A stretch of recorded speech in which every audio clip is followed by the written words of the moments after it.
A lot of people ask me what they should do before they separate. And I've got a few tips that I hope will help you. The most important thing to look at when you're separating is your safety.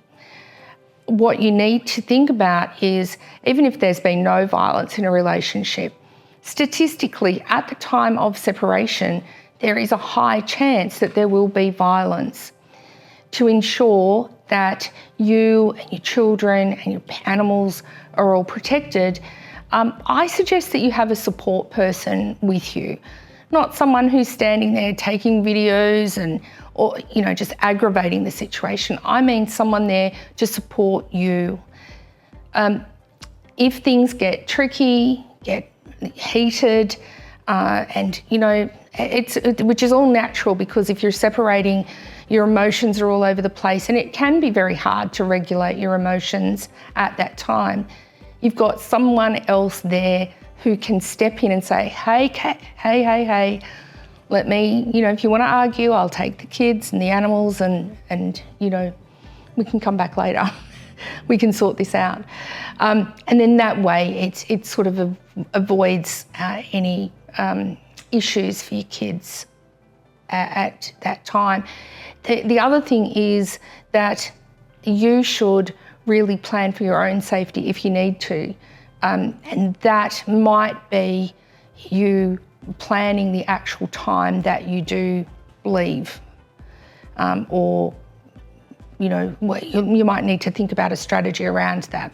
We can help you with that. There's lots of other community supports that can help you manage that as well.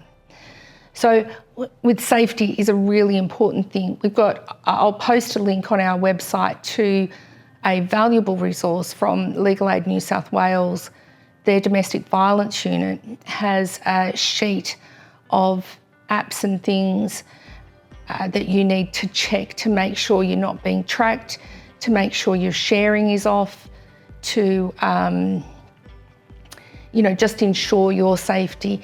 One of the most common things I see is people still have sharing on their phones and iPads with their kids, because we all do it, right? We create an account for the child and it's linked to ours. But what happens is that they're seeing our messages and video chats and stuff like that. We don't want that happening. So especially if they're going between parents and you don't want the other party to see all your messages with your mates, right? So that's one thing. So physical safety, digital safety is the other thing. That is really, really important. The next thing I say to people is, if you're thinking about separating, think long-term as well as short-term. Long-term, if you're separating, you know that you are going to need to reach an agreement. It might be about your children, it might be about property. You need to have some documents to help you build not build your case, but build your story, build a picture of your family, if you like, so that when you're getting legal advice, the person is able to look at something holistically, if that makes sense. So some of the documents that you will need, some of the very important personal documents, would be your birth certificate, passports, for you, your children, Medicare cards, citizenship papers, baptism certificates, those sorts of things. Now, you don't need those every day, but we need them for school, for sport, if we're, children are going to do some sacraments and things like that as they get older. All those documents are really important as they go through life and as you go through this next phase of your life after separation. So they're the personal documents. The other thing too for personal documents, I should say, is medical reports. It could be from x-rays, it could be from specialists, whatever those things are that you have, any assessments that have come from school for your kids, make sure you've got copies of those. You don't necessarily have to have the originals, but you should, at least have copies of them. The other thing now I recommend is, and like I said, you don't have to have the originals of some of these things. You can scan them, take a photo of them and upload them to the cloud. There are so many different cloud platforms. Some of the common ones are Google Drive. If you've got a Gmail account, you've automatically got that. There's OneDrive, Dropbox is the other one that I can think of off the top of my head. Scan the documents or take a photo of them and upload them to that platform so that you've got them. But again, make sure your digital safety is preserved and other people don't have your passwords and things like that. Moving on from that, you will also need to have a clear understanding of your financial position when you separate.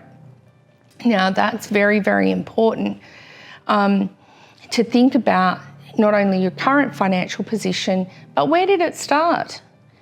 When you got together, what did you each have? Did someone have a property? Did someone have some shares? Did someone have some super? What did that look like when you got together? What did it look like during your relationship? And now at the end of your relationship, when we're negotiating a settlement, it's very important for us to have a picture of what that looks like now, because that is what we're negotiating about, is this current, asset pool here. So it's very important, and I encourage everybody, even if you're not separating, quite frankly, to have your own set of your financial documents. Make sure you've got a copy of your bank statements, your home loan statement, all of your credit cards, Afterpay, interest-free, all of those sorts of statements. Make sure you've got copies of those. If you've recently applied for a loan, make sure you've got a copy of the application, because we can see what people are, parties are saying their income is at the time that loan was applied for. Make sure you've got copies of registration papers for your vehicles, your boats, your motorbikes, your trailers, your caravans, your jet skis. I don't know. Do you have a plane? I don't know. Whatever you've got, if you've got registration papers for it and insurance documents for those things, make sure you've got a copy of those. Scan them and upload them to your cloud. The other thing that people don't think about are share statements or their superannuation statements. Every year you're going to get a statement from your super fund. Every year, upload it to that cloud. Because online it's like bank statements.